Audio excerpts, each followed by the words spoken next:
Hear ye, hear ye. This meeting of the Funk Whistle Appreciation Society will now come to order.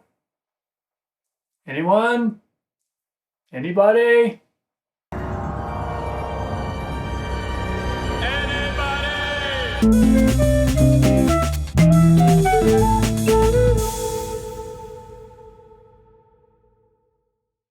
Hi, welcome to Flukatronic. Today we're going to do another whistle tip theory into practice. So don't get scared off by the theory. We're going to get you into practice real quick. And so I want to talk today a little bit about of the music theory behind funk music and why it works on the whistle, or how it can be made to work on the whistle. And we'll give you a little backing track to practice. We'll do just a little bit of practice in this tip, and then I'll give you a full backing track that you can work on at home. So the first thing about funk music is very closely related to blues. So you're going to find a lot of seventh chords. So we're going to do this in the key of A. So here is an A7 chord. So you'll hear a lot of 1, 4, 5 kind of typical blues changes. Today we're just going to do a 1, 4. So it's going to be an A7 to D7. And when you get into funk tunes, you'll find that the main vamp is oftentimes just those two chords, or even just the one chord, just over and over. So what's really important is to just get into the groove of it. Now, one chord that is very fundamental to funk is you take that 7th chord and you throw in the sharp 9. Sounds like this.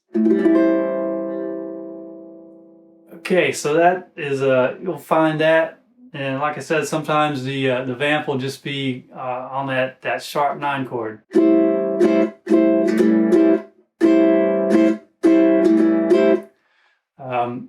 And just over and over. So what we're going to do with our practice time here is we're just going to do a little vamp on that A7 sharp 9 to a D7.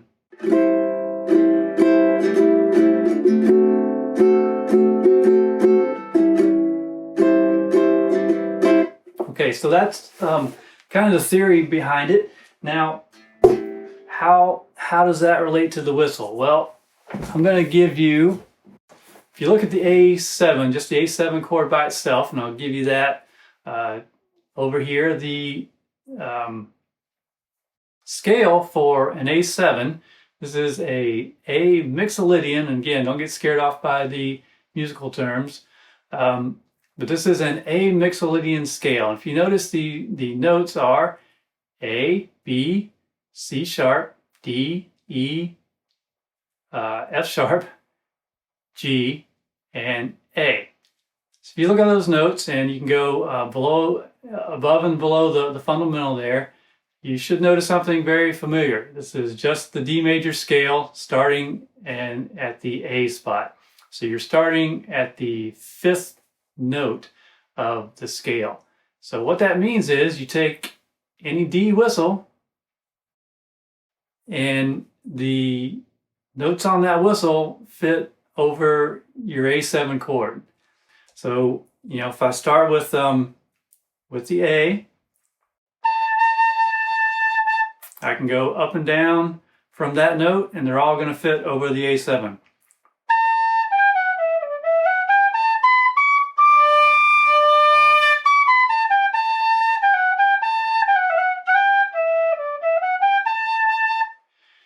And then the other chord in key of A would be the D7.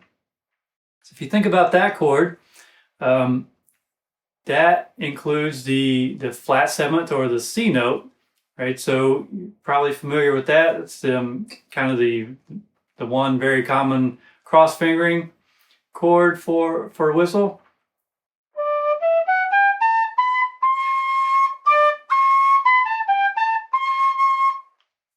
So that's that flat 7th. Now, in the A chord, the sharp 9 the sharp 9 in that chord is just that same note, that flat 7th in the D chord. So that's why this works so well, is that if you're starting with the 5th note up from the root, you get all the normal notes and that flat 7th note, and they just all kind of work together. Okay, so let's do just a little quick practice run, just a minute or so of this chord progression, and I'm going to play it with this D whistle. This is a Franken whistle from Orphan Woods. We'll just show you how this works, and we'll play the both that flat 7 and the major 7, I guess, and show you how both of those notes can work over the whole progression.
Okay, so hopefully that gives you just a little bit of a taste of what you can do with this scale and with this system. So really any funk tune, just pick the starting from the 5th note, depending on what key whistle you want, and yeah, just go to town. So I'll give you a link to a full practice track here so that you can really wail over that, and yeah, maybe I'll do a little bit longer form improv over it as well. Okay, that's it. Thanks. Hope you enjoy.